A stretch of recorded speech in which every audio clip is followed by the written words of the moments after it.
No one warns you when your mind begins to fade. It does not happen suddenly. It is a slow, subtle, and imperceptible process. You are taught to be kind, to forgive, to open up, and each time you do, a part of your strength dies. You were not trained to think. You were trained to obey, to silence yourself, and to explain your detachment, to feel guilt for your desire for control. But Machiavelli understood the truth that you were never taught. A person who bends to everyone will eventually break for no one. This world does not reward softness. It does not honor kindness. It studies it, uses it, turns it into a weapon because power does not come from availability. It comes from calculation, silence, stillness, discipline. That is what commands a room. They are emotions, not explanations. When you stop wasting energy seeking approval, you become someone they cannot reach, someone they cannot read. This is not inspiration. It is preparation for war, a psychological struggle against everything within you that was created to keep you under control. Every impulse that made you loud when you should have been silent. The reaction that exposed your weakness. From this moment on, we do not heal to feel better. We analyze pain as intelligence. We do not chase peace. We become the storm that drowns everything around us. This is mental thinking, and it is not the beginning of your journey. It is the end of your submission. You are not here to be loved, not here to be understood. You are here to become dangerous in a world that respects only control. If you feel this change breaking through your old mind right now, write this down. I was not created to bend. I was created to dominate. Write it down, cement it. This is the first step. Let us start with number 1. Always appear weaker than you are. The most dangerous people are those no one expects. They do not enter loudly. They do not declare war. They do not allow the world to think they are harmless. And then they strike with precision. This is not cowardice. It is psychological warfare. Machiavelli knew this. If you are feared too early, they will unite against you. But if you are underestimated, they will open the gates themselves. That is why your power should never be fully revealed. Show them only what you want them to react to. Behave as if you are still figuring things out. Speak modestly. Ask questions to which you already know the answers. Let them think they have deciphered you. Do not flip the board. People do not defend against the quiet. They relax around them. They talk too much. Reveal too much right here. Your advantage grows while they perform. You analyze while they broadcast their thoughts. You memorize their weaknesses. This is the law of strategic invisibility, of lowering the volume so that your influence penetrates unnoticed. You do not need to be the center of attention. You need to be the one who is not noticed until it is too late. Apparent weakness makes people careless. They stop trying to manipulate you because they believe you have no leverage. Great. Let them think so. Let them teach you their tricks while underestimating your discipline. When the time comes to act, do it cleanly, quietly, without warning. You are not here to impress. You are here to infiltrate, to blend in so thoroughly that they never feel a threat until they are completely under your control. So ask yourself, are you wasting your strength just for visibility? Or are you using your silence as a weapon to make them fear you? Say this now if you are ready to become an invisible weapon in every room. Let them think I am harmless. Say it as a law, because from this moment on, you will never give your truth power away for free. Second, never fix what benefits you. You will be called a manipulator, cold, and calculating. But the truth is that most people try to fix what already works for them because they fear appearing ruthless, fear being strategically minded. But here is what Machiavelli knew. Never compromise an advantage, no matter how broken it may seem to others, if it fuels your position. The world will pressure you to do the right thing, to be fair, but power does not grow in honesty. It grows in asymmetry. If chaos around you distracts your enemies, why remove it? If dysfunction causes them to reveal their plans, why fix it? If lies strengthen your control, why admit to it? Influential people do not fix things to look good. They leave systems broken on purpose because they know who benefits from the cracks. It is not the one who complains, but the one who observes. If something broken makes you invisible, protected, or above others, leave it broken. It is not evil. It is leverage. They will try to make you feel guilty, as if you owe your clarity to those who are confused, as if you owe your strength to the weak. You do not owe anyone anything. Your mind is not a rescue mission. It is a fortress. And every time you destroy a situation that quietly gave you an advantage just to appear noble, you burn your own throne. Not everything broken needs your repair. Some things should remain as they are because they work for you. This is the Machiavellian mind. How do I fix this? Who wins if it stays broken? If the answer is me, you do not move. Control is not perfection, it is positioning. And sometimes your best move looks like a broken table while you benefit from the chaos that no one else can decipher. So ask yourself, are you fixing things out of strategy or out of guilt? Say this now if you are tired of playing the savior in someone else's mess. I do not fix anything that feeds me. Play, live, that is how a predator survives the storm without clearing the hunting grounds. Third, do not argue. Isolate and observe. Arguments are an invitation to reveal yourself, and a person who accepts every invitation loses not money but power, the energy of mystery. Understand this. Every time you engage in an argument, you leave your throne to prove something to a person who does not deserve your time. This is not strength. It is submission disguised as noise. Machiavelli understood the difference between control and reactive behavior. He did not teach to defend your walls. He taught to defend your position. An argument is a trap. It seduces your ego to reveal too much. Your thoughts, your weaknesses, your need to be right. And once they learn how to provoke you, you become their pawn. But isolation is the weapon. When you retreat, you deprive them of what they are truly after: your attention, your recognition, your emotional energy. When you observe in silence, you become the unguessed, not the guest, unreachable. The weak need to be heard. The strong only need to see. Because when you isolate, you stop reacting. You begin to fixate. You study the tone, the patterns, the unspoken words. You watch how they speak when they think you are not listening. You notice who jokes too much, who explains too quickly, who tries to dominate the conversation with volume. These are signs, and you catch them only when you stop trying to be right.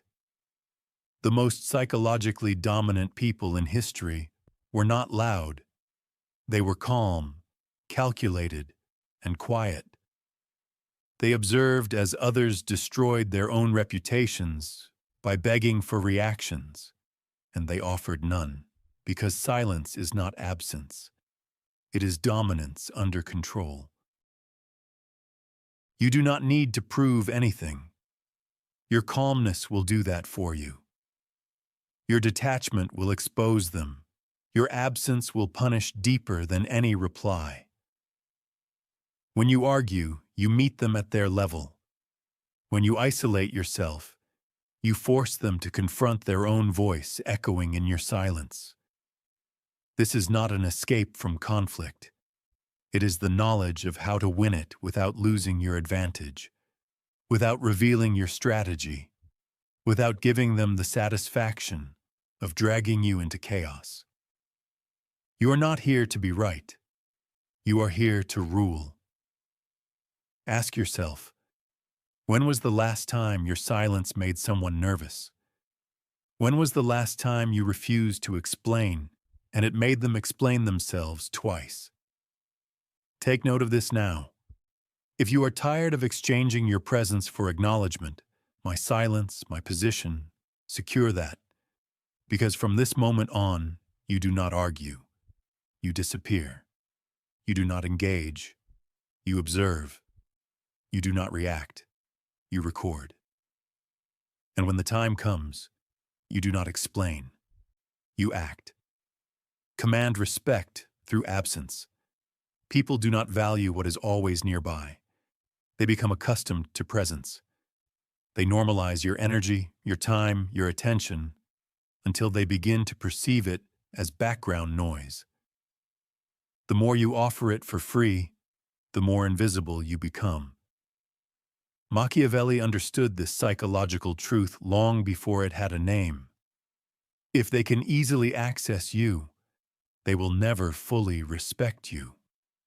Absence is not retreat. It is the consolidation of power. It is the removal of your light to show how dependent they are on your presence. You do not earn respect by being available. You earn it by disappearing right in the midst of their expectations. You leave quietly, allowing the silence to echo back. Your absence becomes a mirror, showing them who they truly are without you. This law is not about selfishness, but about rarity. The human mind values what it fears losing, and when you distance yourself from and disrupt their usual order, you shake their confidence. You remind them that your presence is not a given, but a privilege. Most people strive to be loved by being everywhere. They think that constant appearances create a connection, but that is not the case. It creates a dependency on your energy, and anything that costs nothing is perceived as worthless. Therefore, you do not explain your absence. You do not warn them. You do not say, "I need space." You simply disappear, allowing them to feel the vacuum. Your absence is a weapon. Used correctly, it carves your image into their surroundings. It makes them feel small without a single word from you. It makes them doubt their value to you. And as soon as someone begins to doubt their worth to you, you change the framework. Now you are no longer the one trying to be noticed. Now they are the ones trying not to be forgotten. This is a shift. This is power. You must learn to retreat intentionally, to disappear strategically, to remind people that you are not here to be relied upon. You are here to be respected.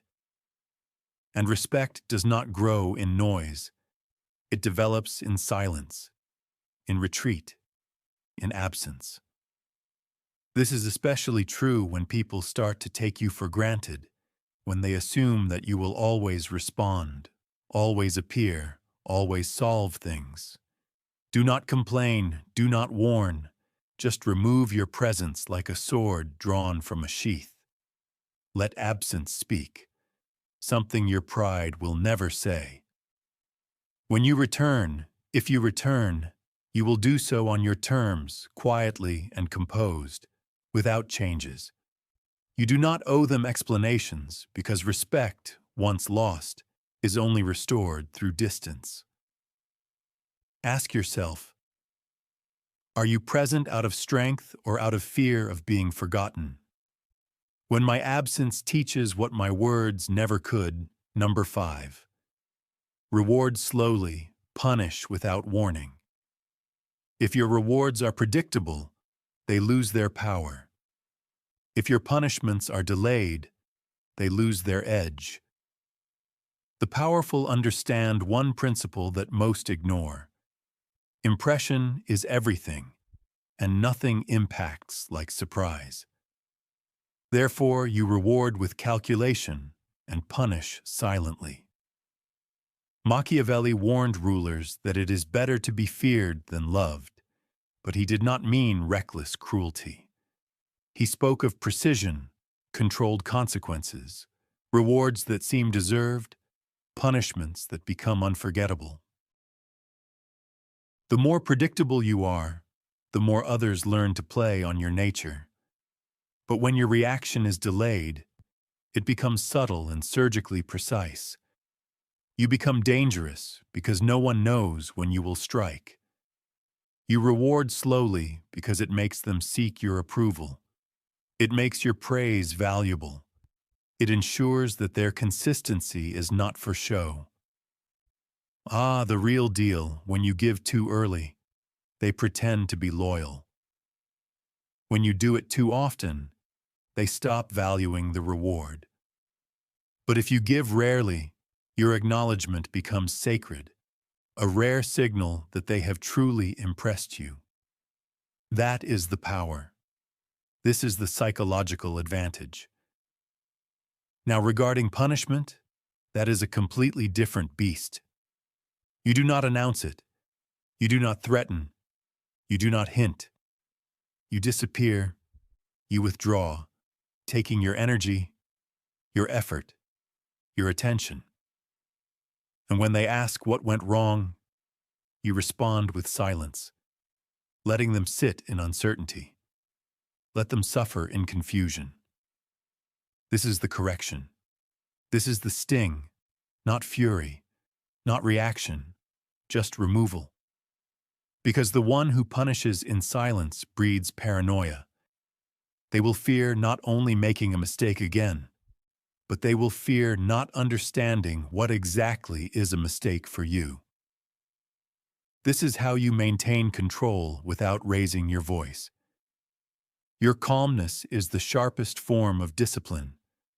When people know that you do not give second chances, they begin to move around you differently, more cautiously, more respectfully. And that is exactly what you need.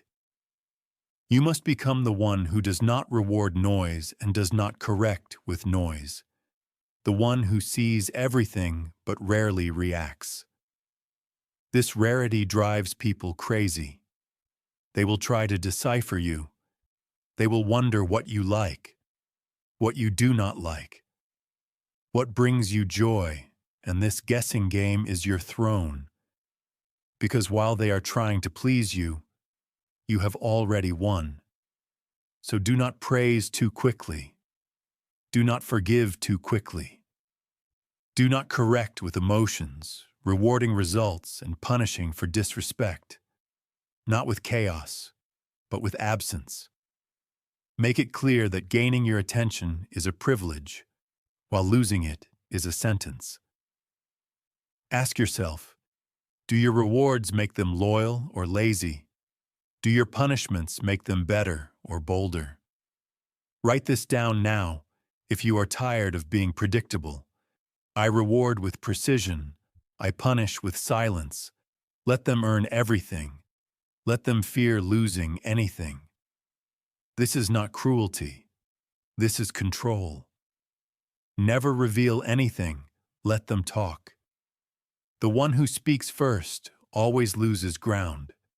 Every word you utter gives them a hook. Every opinion you express, every emotion you show, Every plan you reveal, all of this becomes fuel for their strategy. Machiavelli understood this centuries ago. The person who reveals nothing is the hardest to attack. The most dangerous person in the room is not the one who speaks confidently. It is the one who silently observes. You have been taught to share excessively. Society tells you that vulnerability is strength, that openness creates connection. But here is the truth. Vulnerability is not strength if it is not used as a weapon. Openness does not create respect, it creates vulnerability. The more you speak, the more predictable you become, and predictable people do not instill fear. They are managed. Let them talk. Let them overshare. Let them explain who they are. Let them reveal their motives, their insecurities, their weaknesses. Most people cannot bear silence. They will fill the conversation with hints, nervous confessions, and random slips of the tongue. Meanwhile, you remain silent, nodding, reflecting their emotions, observing. Every word they say becomes a potential weapon for the future, if needed. This is intelligence gathering. This is psychological warfare. When you speak, be concise, strategic, and controlled. Every sentence must have a purpose. You speak not for connection, but for direction. You do not reveal emotions, you show direction. You do not express opinions, you predict outcomes. The less they know about your true awareness, the more power you have over them. Your silence should feel like pressure, like a weight in the room. It should make people doubt, rethink their words, and strive to impress. This is control. Not because you are cruel, but because you have learned to resist the desire to be understood. You understand that being understood is overrated. It makes you more definable. And if you can be defined, you can be weakened. Let them talk. Let them think they are leading. Let them dominate the conversation while you manage what they do not see. The psychological field, the invisible battlefield where posture, tone, timing, and silence matter more than logic. Most argue to be right. You remain silent to maintain your position. Because as soon as you speak, you reveal your point of view. But when you are silent, they expend energy trying to understand. It is important to realize that clarity does not always equal power. In Machiavellian terms, uncertainty is often the highest form of control. When people cannot understand themselves, they waver, they act cautiously, they doubt themselves, and this wavering creates time. Time for your moves, for adjustments, and for dominance. If someone persistently asks personal questions, do not answer. Redirect, refocus their attention on themselves. Ask a more interesting question. Let them think they control the situation, while all the while you are gathering data. Their language, their tone of weakness, what they protect, what they avoid. You create a psychological portrait, studying the terrain before the war begins. And if they increase the pressure, if they try to corner you into revealing something real, smile, speak less, be light. Be vague, because the most powerful people do not provide clarity. They create impressions. They do not reveal, but they never disclose the whole truth. Because power lies not in the truth, but in what they perceive as truth. So you maintain an advantage in conversations, relationships, business, and conflicts in any area by remaining unread, unbothered, and unrobotic, but rather measured and unpredictable. You are inaccessible to emotional analysis. You are unavailable for mental scrutiny. You are a moving target, shrouded in silence.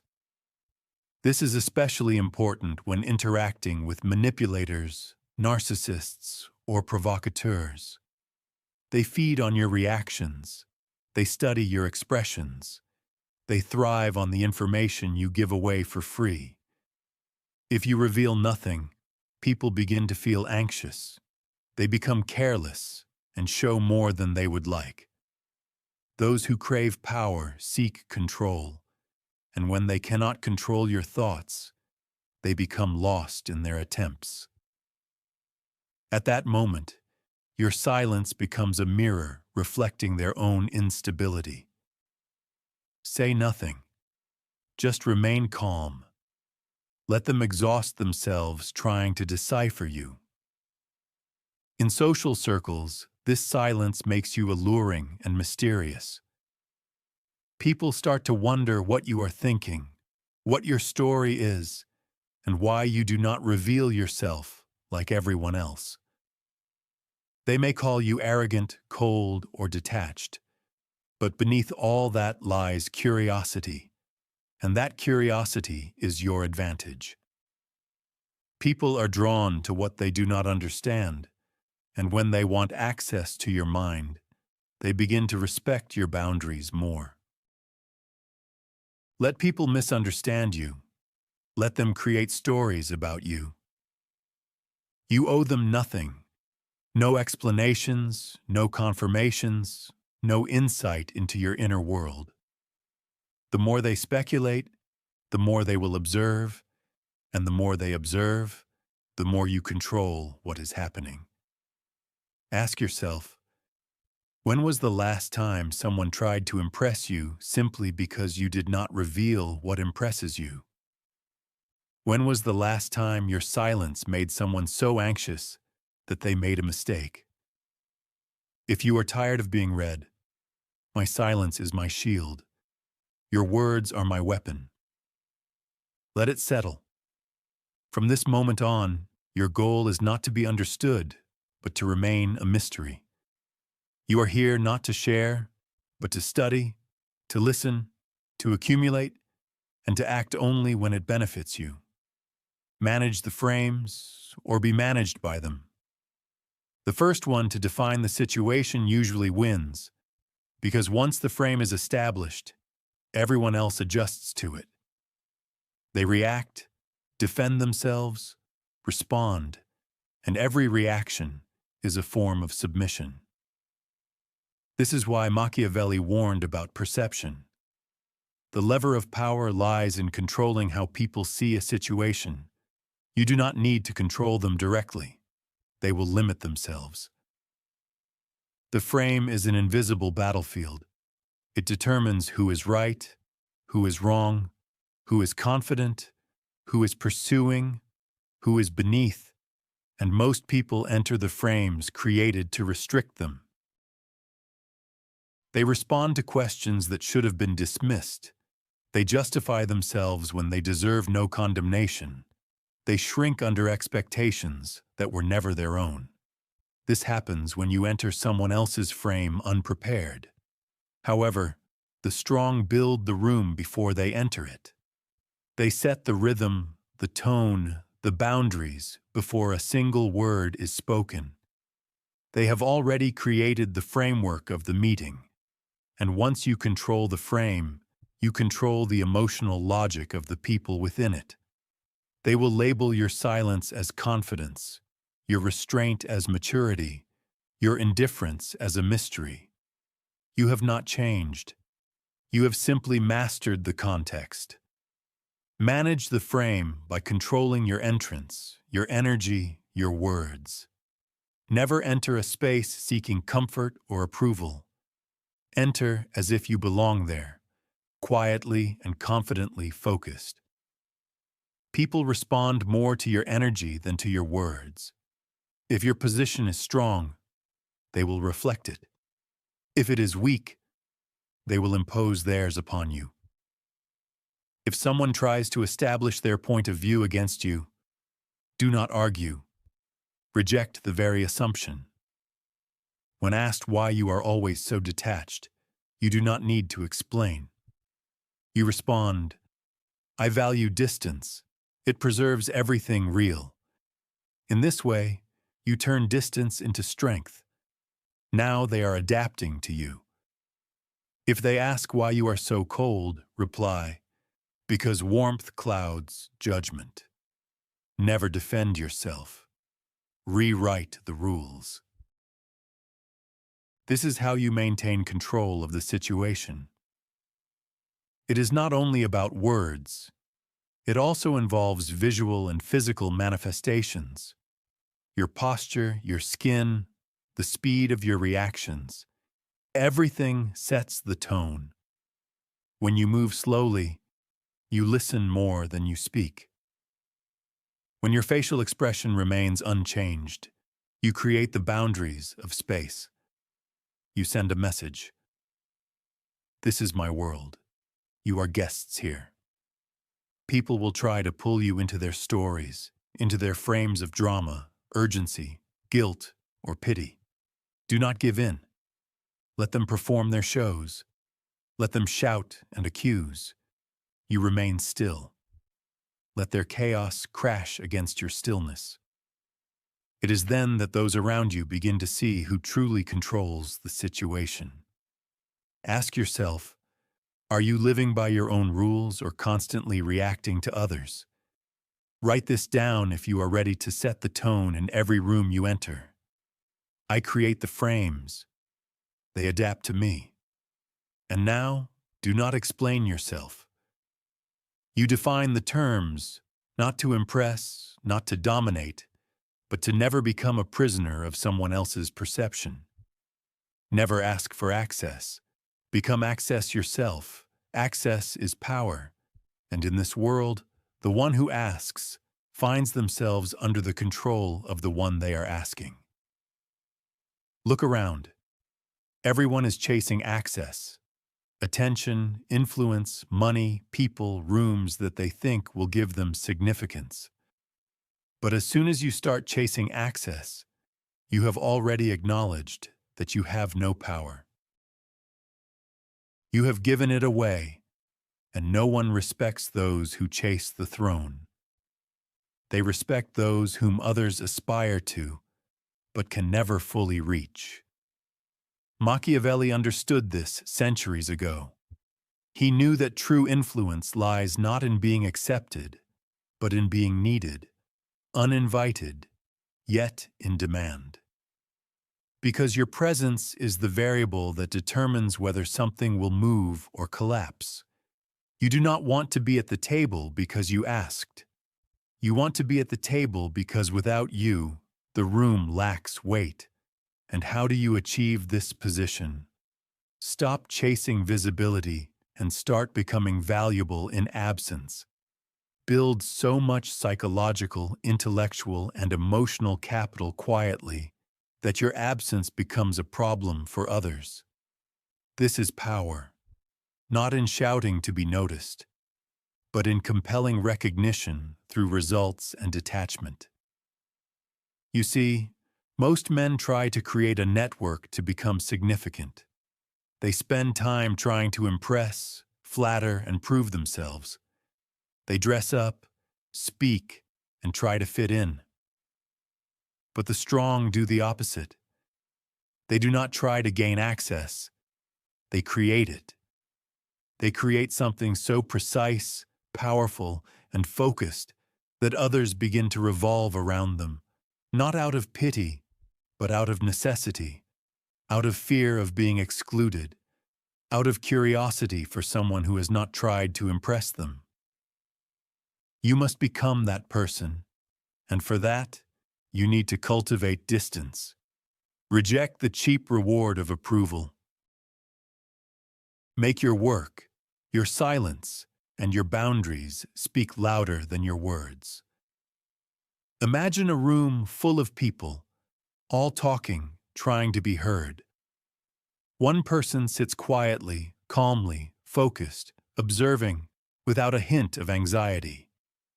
It is he whom everyone notices, It is he whom everyone wants to access, not because he is loud, but because he is concentrated.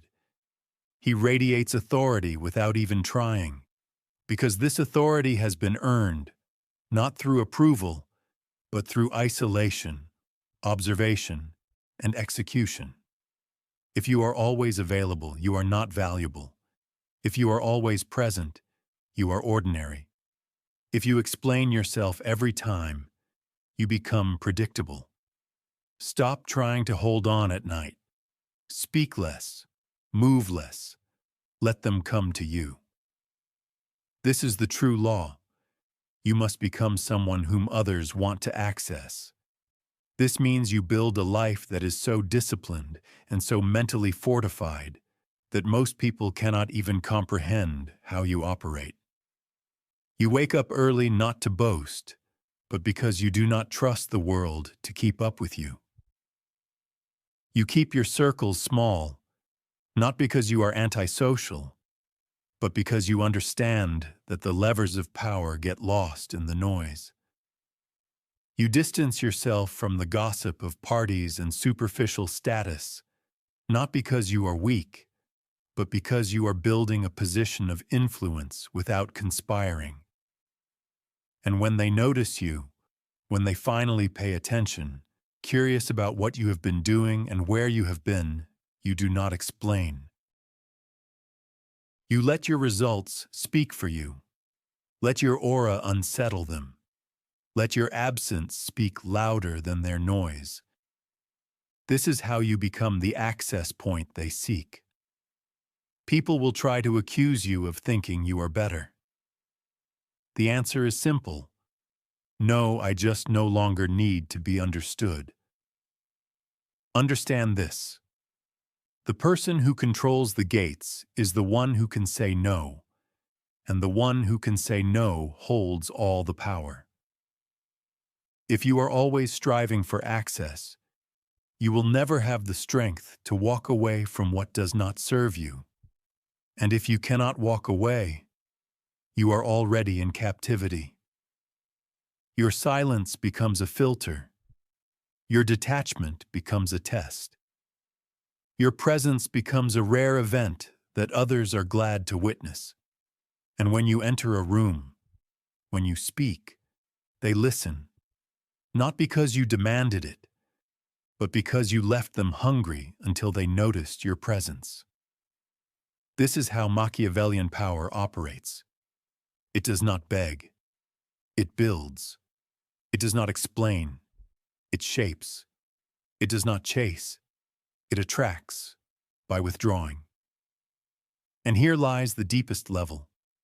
When you become the access point, people begin to envy your time. They start to align with your standards. They begin to question themselves when you are silent. They rethink the meaning of your absence. You become the center of psychological attraction, not because you manipulate, but because you have created such a gravitational force that draws people into your orbit effortlessly. This is not arrogance. It is architecture. It is the blueprint of kings. Ask yourself the question, where are you striving to go? Whose approval is still important to you? Whose presence makes you forget your own worth? Cut that out, right now. Fix this in your mind. I do not seek recognition. I become recognition. Burn the bridge after you cross it. Every person carries the burden of their past relationships, betrayals from allies who once seemed like a strength but now drain them.